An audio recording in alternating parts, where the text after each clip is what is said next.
네, 반갑습니다. 노이로프입니다. 오늘 작업 차량은 스포티지 하이브리드 4륜 모델입니다. 차주분 오셔가지고요, 차량 띄워가지고 1시간 정도 설명해드리고 이제 돌아가셨습니다. 오늘 작업 내용은 이제 하부 풀하고요, 본닛하고 카울인데, 먼저 이제 하부 작업부터 이제 시작해서 전처리가 끝났습니다. 이렇게 보시면은 녹이 생성될 수 있는 부분들 미리 밑작업을 한 번 더 한 거고요. 그 다음에 엔진 쪽이나 이런 쪽에 코팅제가 묻으면 안 되기 때문에 혹이라도 오류가 뜰 수가 있습니다. 그래서 이렇게 전처리를 해 놓은 거고요. 그 다음 프레임 자체 방충 처리를 해 놓은 이유는 녹이 피어날 가능성이 있기 때문에 미리 밑작업을 했고요.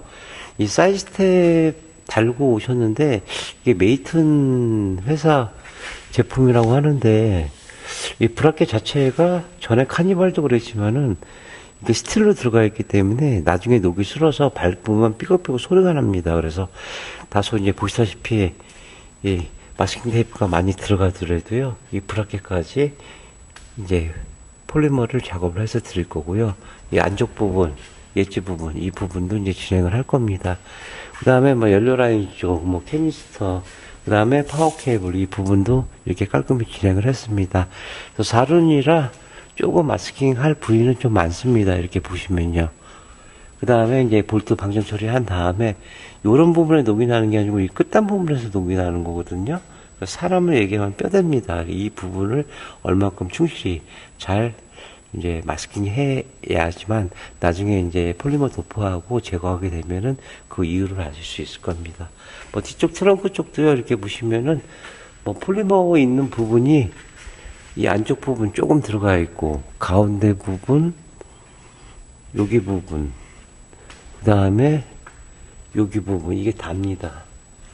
항상 녹은 엣지, 밀링면, 절단면 이런 데서 녹이 나는 거고요.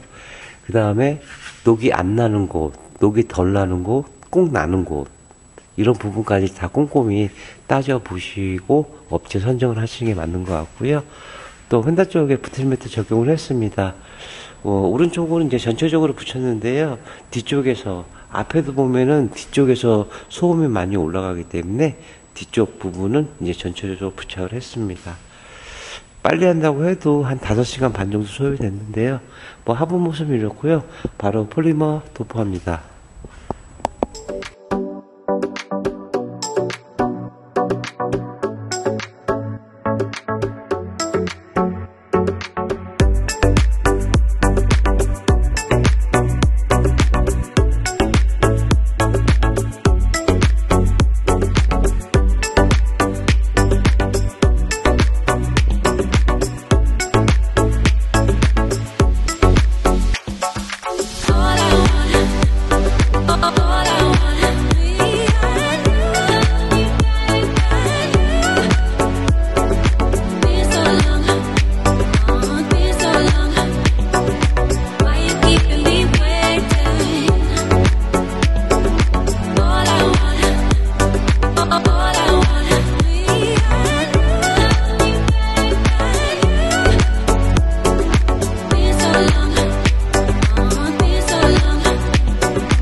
스포티지 하이브리드 4륜 모델 작업이 하부 작업은 끝났습니다. 기존에 탈거했던 거 마감하고요. 그 다음에 이제 엔진 마감용에서 본닛하고 카울 작업 이제 들어갈 건데요. 먼저 이제 피라스카 발쪽 내쪽하고 언더사이드 패널은 노면 처리하고 풍절음을 줄이고자 이렇게 보강 작업을 해서 드렸습니다. 4륜 차량은 이름보다는 조금은 이 전처리 시간이 복잡합니다. 디퍼레이셜 쪽이나 뭐 샤프트 쪽, 그 다음에 이제 안쪽 부분에 도포하기가 조금 까다롭습니다. 그래서 보이지 않는 곳까지 해가지고요, 꼼꼼하게 작업을 진행을 했고요. 그 다음에 이제 볼트, 캠버 볼트는 굉장히 중요한 볼트입니다. 얼라이먼트 보는 볼트이기 때문에 이런 볼트들은 이제 필히 마스킹을 해야 될 부분들이고요. 그 다음에 사이드스텝, 순정 있는 모습이 아닌 사제로 달고 오셨죠. 그래서 이제 브라켓 자체, 서두에도 말씀드렸다시피 볼트 방청 처리하고, 이 브라켓은 스틸로 들어가 있기 때문에 이 부분들도 이제 폴리머로 이제 작업을 해서 드렸습니다. 투싼하고 스포티지 같은 경우로는 이 케이블 라인이 이 안으로 들어가지 못합니다. 처음에 이게 봤을 때 이거를 안쪽으로 넣으면 되는데 왜 안 됐을까 그러지, 결국은 여기 부분이 안쪽으로 돌리기가 뭐하더라고요. 그래서 어쩔 수 없이 이렇게 노출을 해서 바깥으로 뺀 것 같습니다. 메인 프레임 자체 시공 밑으로 해서 방청 처리하고요. 또 로우암 쪽이라든가 서브프레임 이 부분들도 골고루 도장막을 이뤘습니다. 그 다음에 이제 노랗게라는 게 이너왁스입니다. 언더코팅 외부지만은 이너왁스 이제 초반에 이제 프레임, 결국은 뭐 하다못해 유성을 하시더라도 얼마큼 꼼꼼히 이제 진행을 하느냐, 그 가격대로 간다는 얘기가 있습니다. 뭐 10만원짜리는 10만원에 맞게끔, 그렇다고 이제 10만원짜리를 하셨는데 그게 또 퀄리티가 그만큼 기대하시는 분도 계시겠죠. 하지만 돈대로 갑니다. 그렇다고 뭐 비싼 금액을 지불을 하신다고 효과가 막 업그레이드 되고 퀄리티가 좋고, 그런 이제 업체마다 다 조금씩은 차이가 나니까 뭐 그런 부분까지도 다 따져보시면은, 제가 매번 말씀드리지만은 중복 투자 되는 작업이 아닌 게 바로 이 하부 코팅이고요. 휀다 쪽에도 부트매트 적용한 다음에 이렇게 꼼꼼히 진행을 했습니다. 조금 더 건조시키고요. 기존에 탈거했던 부품들 마감하고 차량 내린 후에 엔진 마감 들어갈 때 다시 영상 이어가도록 하겠습니다.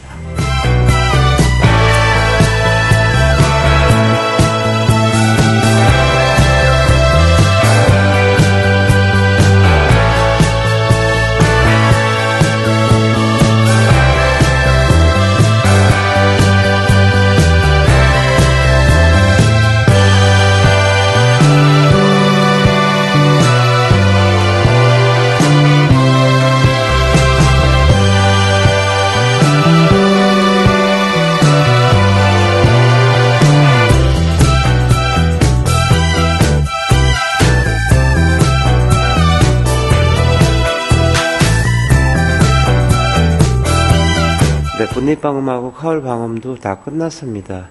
지금 이제 본닛 같은 경우는 건조는 다 됐습니다. 이렇게 보시면은요, 골고루 두툼하게 뿌렸는데요. 방열판 위에는 이제 신슐레이트 소음 패드로 이렇게 한번 보강 작업을 해서 3중 작업이 들어갔는데요. 본넷 방음의 목적은 이 고속주행 때 떨림을 줄여주는 역할을 해줍니다. 차마다 이제 안쪽 프레임들이 다 이렇게 있습니다. 그 위쪽에도 이 홀린 구멍 전체적으로 부착을 했을 경우로는 눈으로 볼 때는 좋을지 모르겠지만 제 입장에서는요. 근데 소음 자체가 들어가고 갇힙니다. 그래서 안쪽 프레임만 이제 부착을 해준 게 좋고요. 그 다음에 뭐 재진 매트하고 그 다음에 뭐 신술 요 두 군데만 사용하는 것이 많습니다. 근데 가급적이면은 뭐 수성을 도포를 하던 폴리머를 도포를 하던, 아무렴 재진은 이제 뭐 진동이나 떨림을 잡아주는 거고, 신술은 이제 소음을 흡수를 해주는 거고, 음역대를 낮출 수 있는 거는 이 폴리머입니다. 그래서 가급적이면은 이 3중 방음으로 저는 이제 작업을 해서 드리고요. 그 다음에 이제 카울 쪽이요. 이제 실내로 유입되는 소리를 이제 막아주고 데시벨을 낮춰주는 역할인데, 뭐 조수옥 쪽 현기차 동일합니다. 이쪽은 이제 실내 현금 필터 자리고, 지금 탈거를 했는데 오른쪽은 이제 와이퍼 모터가 자리 잡고 있습니다. 운행하다 보면 밖에 쪽에서 노면 타면서 압류를 통해서 실내로 유입이 됩니다. 그래서 이 본넷 또 효과 좋겠지만은 뭐 카울까지 같이 하시면은 조금 더 나은 금상첨화가 되지 않나 생각합니다. 뭐 방음을 하는 이유, 뭐 전에도 말씀드렸지만 시끄러워서 하는 경우 있고, 또 하나는 조용한데 조금 더 조용하게 정숙하게 운행을 한다. 그 이유입니다. 어쨌든 뭐 부분 작업이라도요, 연락하셔서 맡겨주시면요, 언제나 최공의 퀄리티를 나타내게끔 열심히 작업할게요. 네, 마감합니다. 네, 신용과 정직, 최선의 노력을 다하는 노이조프가 되겠습니다. 33년의 노하우, 방음은 정성입니다. 감사합니다.